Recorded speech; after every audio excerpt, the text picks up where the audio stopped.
Good morning दोस्तों, स्वागत है आप सभी का अपने YouTube चैनल मार्गदर्शन नंबर 1 में।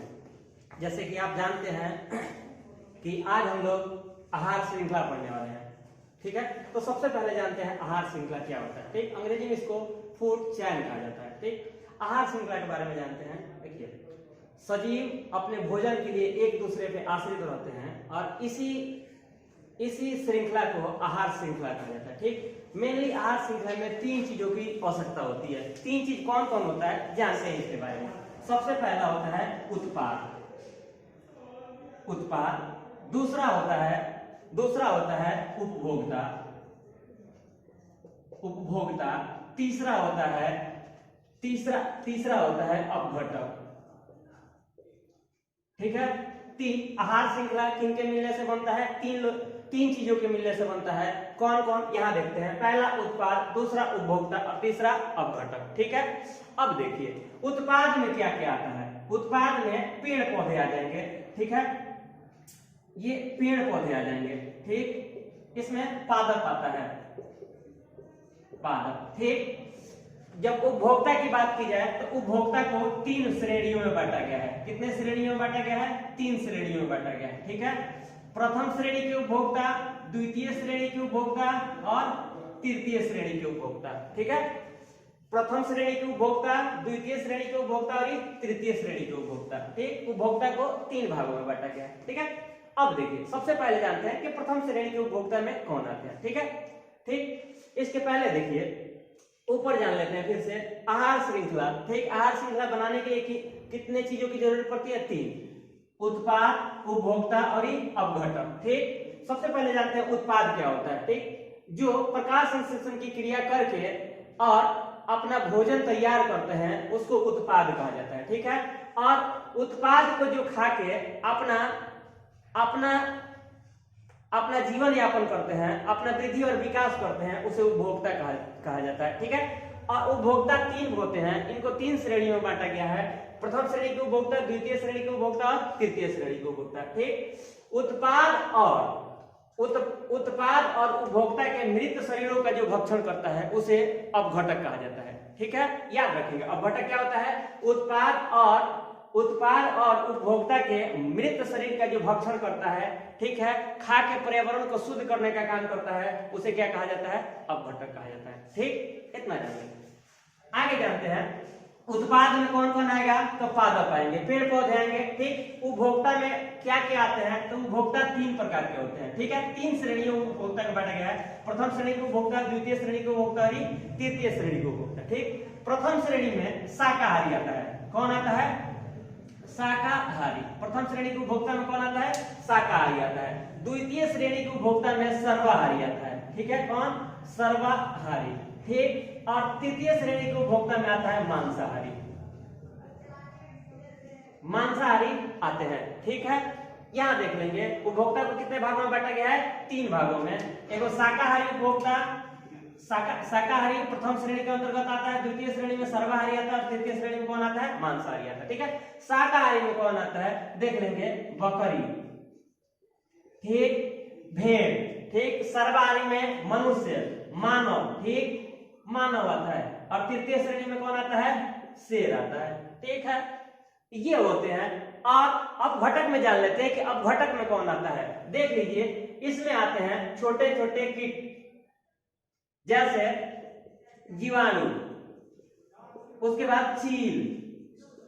ठीक है, ये सभी जीवाणु छोटे छोटे कीट आते हैं जो मृत शरीरों को क्या करते हैं? अपघटित करने का काम करते हैं। ये इसके अंतर्गत आते हैं। ठीक है, अब आते हैं यहाँ थोड़ा सा और जान लेते हैं उत्पाद के बारे में। देखिए उत्पाद क्या करता है?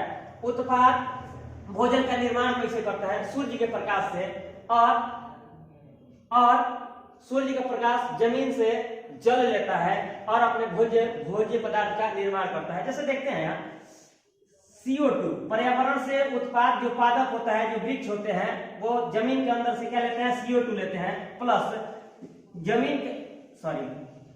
पर्यावरण से CO2 लेते हैं और जमीन के नीचे से जल लेते हैं, H2O लेता है, और ये सूर्य से ये सूर्य हुआ, सूर्य से ये क्या लेते हैं, प्रकाश लेते हैं, यहाँ प्रकाश पड़ेगा, सूर्य का प्रकाश पड़ेगा और ग्लूकोज का निर्माण होता है, कार्बोहाइड्रेट का निर्माण होता है, हो रहा है निर्माण देखा जाए, C6H12O6 का निर्माण हो गया। इसके अलावा में ऑक्सीजन बनता है O2 और प्लस कौन चीज बनता है, जलवाष्प बनता है, जलवाष्प बनता है। यहाँ देखते हैं थोड़ा सा और बात, पादप क्या कर रहा है, अपना भोजन बना रहा है। ठीक, यहाँ समझते हैं। देखिए आपसे सवाल पूछ लिया जाएगा आपके एग्जाम में, यहाँ से ये प्रकाश संश्लेषण की क्रिया हो रही है, कैसे कैसे सवाल पूछेंगे, थोड़ा यहाँ ध्यानपूर्वक देखेंगे। देखिए ये वायुमंडल से कार्बन डाइऑक्साइड लेता है, जमीन के नीचे से क्या लेता है, जल लेता है, और सूर्य से क्या लेता है, प्रकाश लेता है, तब बनता है कौन चीज, ग्लूकोज बनता है, C6H12O6 प्लस H2O। ठीक, और प्लस क्या निकल जाता है, जलवाष्प निकल जाता है। अब सवाल आपसे पूछा जाएगा, पहला नंबर सवाल इस समीकरण से, पहला नंबर सवाल आपसे पूछा जाएगा कि इस प्रकाश संश्लेषण क्रिया में जो यौगिक का निर्माण हो रहा है वो यौगिक कौन सा है, तो यौगिक क्या होगा, कार्बोहाइड्रेट होगा। यौगिक कौन होगा, कार्बोहाइड्रेट होगा। ठीक है, दूसरा नंबर पूछा जाएगा आपसे सवाल कि प्रकाश संश्लेषण की क्रिया में कौन सा तत्व का निर्माण हो रहा है, तो तत्व कौन सा है, ऑक्सीजन होगा। तत्व कौन सा, किस तत्व का निर्माण हो रहा है, तो ये ऑक्सीजन तत्व का निर्माण हो रहा है। तीसरा नंबर सवाल आपसे पूछा जाएगा इसी समीकरण से, तीसरा नंबर सवाल पूछा जाएगा कि प्रकाश संश्लेषण क्रिया में जो ऑक्सीजन का निर्माण हो रहा है वो किसके अणु के टूटने से होता है, तो ये जल के अणु जब टूटते हैं तब किसका निर्माण होता है, ऑक्सीजन का निर्माण होता है। ठीक है, ये याद रखेंगे। ठीक है, आगे बढ़ते हैं। ये उत्पाद क्या कर लिए, प्रकाश संश्लेषण क्रिया करके भोजन तैयार कर लिए। ठीक, इस भोजन को खाएगा कौन, बकरी। ठीक, उपभोक्ता में प्रथम श्रेणी के उपभोक्ता में आता है शाकाहारी, शाकाहारी होता है बकरी, और बकरी किस पे निर्भर होता है, बकरी निर्भर होता है उत्पाद पे। ठीक, बकरी किस पे निर्भर होता है, उत्पाद पे, और ये इनका भक्षण करके अपना जीवन यापन करने का काम करता है। ठीक है, उसके बाद आता है द्वितीय श्रेणी के उपभोक्ता में कौन आता है, मानव आता है। मानव किस पे, मानव सर्वाहारी होता है। ठीक है, ये प्रथम श्रेणी के उपभोक्ता तथा द्वितीय श्रेणी के प्रथम श्रेणी के उपभोक्ता बकरी और किस पे, पादप पे निर्भर होता है, पादप पे निर्भर करके अपना जीवन यापन करने का काम करता है। ठीक है, और तृतीय श्रेणी के उपभोक्ता में आता है मांसाहारी। मांसाहारी किस पे निर्भर होता है, मांसाहारी द्वितीय श्रेणी के उपभोक्ता तथा प्रथम श्रेणी के उपभोक्ता पे निर्भर होता है। ठीक है, आगे आता है अपघटक। फूड चेन जो बना है, आहार श्रृंखला बना है, आगे इसमें क्या है, अपघटक है। अपघटक देखिए उत्पाद और उपभोक्ता दोनों पे निर्भर होता है। ये उत्पाद और उपभोक्ता के मृत शरीर को क्या करता है, भक्षण करता है और पर्यावरण को शुद्ध करने का काम करता है। ठीक है, एक बात और जान लेते हैं। देखिए जब कभी भी आहार श्रृंखला बनेगा और आहार श्रृंखला में भोज्य पदार्थ के बारे में चर्चा होगी, भोजन के बारे में चर्चा होगा, तो हमेशा एक चीज याद रखिएगा, ये इसमें क्या होता है, लिंडमान साहब ने एक नियम दिया था, लिंडमान का 10% नियम। किनका, लिंडमान का 10% नियम। लिंडमान का 10% नियम ये कहता है कि यदि खाद्य श्रृंखला में कोई भी वस्तु, कोई भी भोज्य पदार्थ यदि खाया जाता है तो वो जब आगे बढ़ेगा तो उसका 10% ही अगला व्यक्ति को मिल पाएगा, अगले चीज को मिल पाएगा। जैसे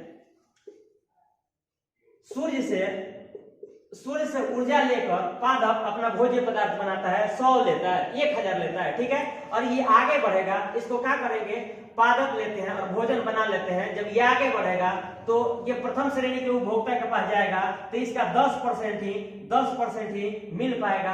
बकरी यदि पादप को खाती है तो ऊर्जा का कितना परसेंट मिलेगा, 10%।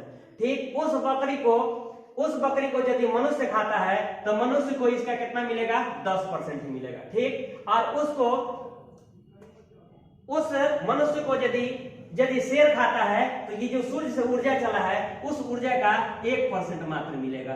ठीक है, ये होता है लिंडमान का कौन चीज, 10% नियम। लिंडमान का ऊर्जा का 10% नियम ये होता है। ठीक है, आगे जानते हैं। देखिए ये जो केस है, लिंडमान का जो नियम है ये ठीक विपरीत हो जाता है जहर के केस में।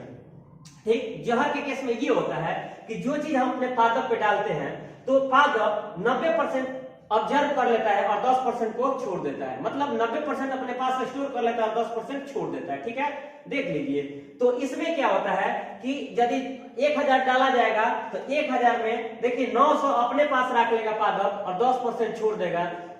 जहर के केस में उल्टा होता है, ठीक है, और ऊर्जा के केस में क्या होता है, भोज्य पदार्थ के केस में क्या होता है, उल्टा होता है। ठीक है, कम रखेगा और आगे बढ़ते जाएगा, ठीक है, कम कम रखते जाएगा, और भोज्य पदार्थ में क्या होता है, ज्यादा अपने पास रखेगा। इसीलिए देखिए पादपों पे कीटनाशक का प्रयोग करने के लिए सरकार या बड़ी बड़ी संस्थाएं कहती है कि पादपों पे रासायनिक खादों का और कीटनाशकों का प्रयोग नहीं किया जाए, इससे मनुष्य को उसका सीधा असर पड़ेगा। एक सवाल और देखिए, ऊर्जा यदि हम ग्रहण करते हैं तो ऊर्जा में सबसे कम ऊर्जा मिलेगा अपघटक को। यदि जहर की बात की जाए तो जहर में आपको पता है कि लिंडमान का जो 10% नियम है ये उल्टा चलता है, ठीक है, ये ऊर्जा के विपरीत चलता है। तो लिंडमान के नियम के अनुसार यदि जहर का प्रयोग किया जाता है सबसे ज्यादा जहर किसको मिलेगा, अपघटक को मिलेगा। ठीक है, इतना बात आप याद रखेंगे। देखिए यहां से दरोगा 2021 में सवाल पूछा गया था कि आहार श्रृंखला में सबसे अधिक संख्या किसकी होती है। तो याद रखेंगे आहार श्रृंखला में सबसे अधिक संख्या होती है अपघटक की। ठीक है, आज के लिए इतना ही, इसके आगे कल।